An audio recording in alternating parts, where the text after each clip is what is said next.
Okay, mga kamaltas, mga kaibigan, nag-resign na po si Sara Duterte. Actually, that's, ano yan eh, long time coming na yan eh. Ibig sabihin, dapat dati pa siya nag-resign. And I'll explain. Ito po, facts na lang po ito lahat. Wala po akong ini-invento rito. Pwede nyo pong i-fact check ito. Yung tatay niya na si si Digong, maraming hindi kaaya-ayang sinabi yan kay Pangulong Marcos. Ano yon? Isa doon, sinabihan siyang adik, sinabihan siyang bangag, sinabihan siyang tamad. O, di ba yung kanyang mga kapatid, katulad ng bunso niyang kapatid na si Baste, hindi rin maganda yung sinabi kay kay kay Pangulong Marcos. Isa 'yon, 'di ba? And another yung mga kakampi niya katulad ni dating House Speaker pala nito si Alvarez, 'di ba? Meron ding hindi kaaya-ayang sinabi kay Pangulong Marcos na to which actually iniimbestigahan pa siya kung meron siyang kasong nagawa doon sa sinabi niya doon sa isang rally. Oh, tapos speaking of rally, siya parati siyang natatagpuan sa mga rally against sa current administration. Oh, 'di ba? Yung in support of Kibuloy, in support of pag sa China, tahimik lang siya. Kita nyo? So, dati pa siya dapat nag-resign dyan sa DepEd na yan. Okay? Kaso nga lang, hindi ko alam. Baka siguro kailangan niya pa doon. Hindi pa siguro ang tamang panahon. Ngayon kasi, pwersado na eh. Una, malapit na mag-midterm elections ngayong 2025. Filing is on October. Oh. So, kailangan meron na siyang gawin. She has to move. Kasi pag hindi siya gumalaw, ayun. Actually, yung pamilya niya ngayon, ano na eh, medyo GG na talaga eh. Konting ubo na lang, tulog na eh. Nanlalaban pa rin, di ba? Yung si Kibuloy, hindi mahanap. Pag pin-interview mo, yung lawyer niya, ayaw tanggapin na fugitive. Kahit fugitive naman talaga. Kasi hindi ba namin legal shit yan. Men, tanggapin nyo na, okay? Etong mga Duterte na to is mga cancer ng bayan yan. Okay? Etong nangyari na to, ikabubuti ng bansa yan. And I'll tell you why. Okay? Ngayon, naalala niyo yung PISA. Dati, lowest tayo sa isang assessment na ginawa nila. Ngayon, again, we are lowest again sa creative thinking. So, what is creative thinking? Kunyari, pinagsulat kita ng story. Papakitaan kita ng isang bagay and create a story dito.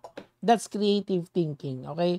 Or you find novel ideas for problems. Ganon. Alam mo yon, it takes a little, parang kapantay ito ng critical thinking eh. Sa critical thinking kasi mas analytic siya. Dito naman sa creative thinking, as the word implies, you create things out of nothing. Okay, gawa ka ng yung mga problem solving skill, it's a part of problem solving. Kunyari, tinanong ka, paano natin susolusyonan yung problema natin sa bayan? Part of that is creative thinking, okay? Lowest tayo, okay? Sa-summarize ko na lang sa inyo tong mahabang tong mahabang article na to. Sabi dito, in 64 countries, okay? Kumuha sila ng 64 countries, pang bottom 4 tayo. Wala eh. Anong gagawin nyo? Yung DepEd Secretary.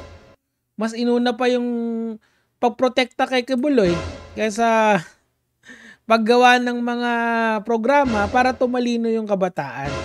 'Di ba? It's very sad to see na yung 15 years old natin, which is yung mga tinest dito, are not capable at least an average level of creative thinking. That is sad.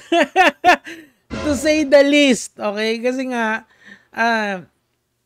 alam mo yon, parang ano ba naman yan? As competence to engage productively in generation valuation. Ayan, no? Diba?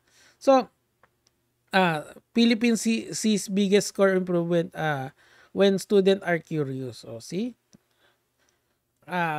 Wala na kasing nagtatanong dito sa Pilipinas eh. Pagka nagtanong ka or kapag sumagot ka, lagi kang kinikritik ng mga tao. Lagi kang kinikritiko ng mga tao. I implore yung mga kabataan natin to ask questions. the only way you will learn is to ask questions. Okay? Alam mo kung sino talagang may creative thinking dito, mga kamatis, mga kaibigan, yung mga DDS. Kasi pagdating sa mental gymnastics sa mga idolo nila, grabe talaga. Okay na rin yan. Tama lang yan na mag-resign siya. At least ibigay natin yung posisyon ng DepEd Secretary to someone na competent. Yan, number 1 yan. Someone na may pake sa kabataan at hindi doon sa mga kaalyado niya. What has Sara Duterte done in the 2 years she has sat as DepEd Secretary? Certainly not improving the critical thinking and the creative thinking of the people. Hindi yon. Bottom tayo dyan. May ebidensya tayo. Certainly not that. Pero pagdating sa West Philippine Sea, tahimik lang siya. Pagdating sa pagtatanggol kay Kibuloy, aba, laging merong sinasabi. So, you see the problem here, mga kamatis, mga kaibigan. Masyado nang tayong naipit sa politika ng Marcos at ng Duterte. Ngayon, here is what my resolution sa inyo. Kasi since creative thinking to, I have to offer you a solution dito sa nagbabangayan na dalawang kampo na to. And this is, I don't want to rock the boat any further. Support, ito na, your government. Supportahan nyo lang. Malapit na naman mag 2025. So support politicians na hindi parang etong mga to. Kuha nyo. Ngayon, ako, ang nakikita ko sa mga Marcoses, parang okay naman. Bakit? Kasi pinapalayas nila yung mga pogo. They are trying to reclaim what is ours sa West Philippine Sea.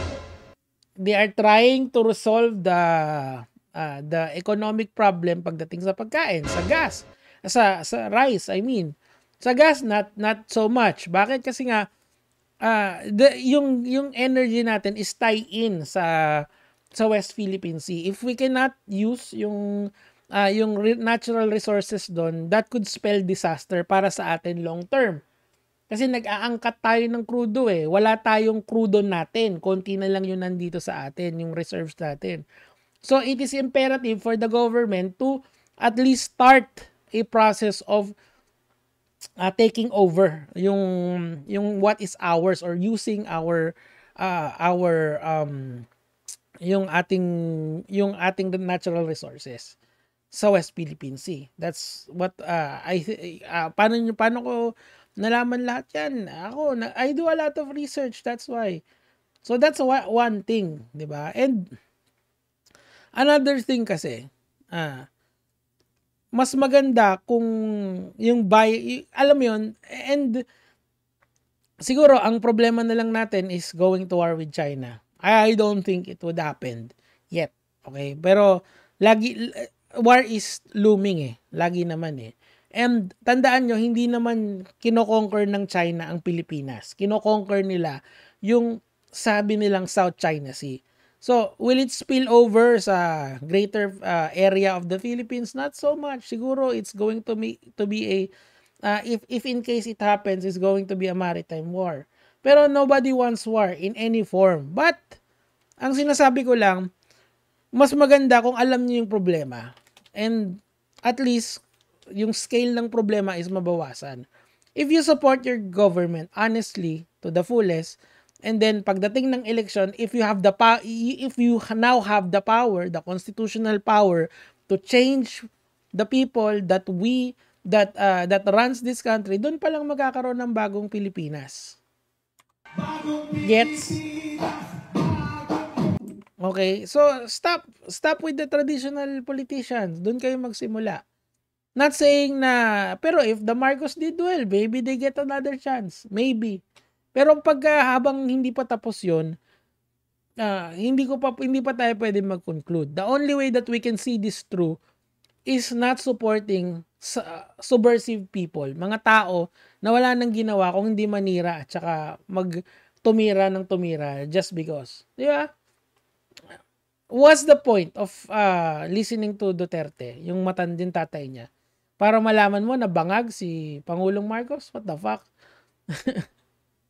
Literal na siya yung nagbalik ng GMRC pero wala siyang GMRC.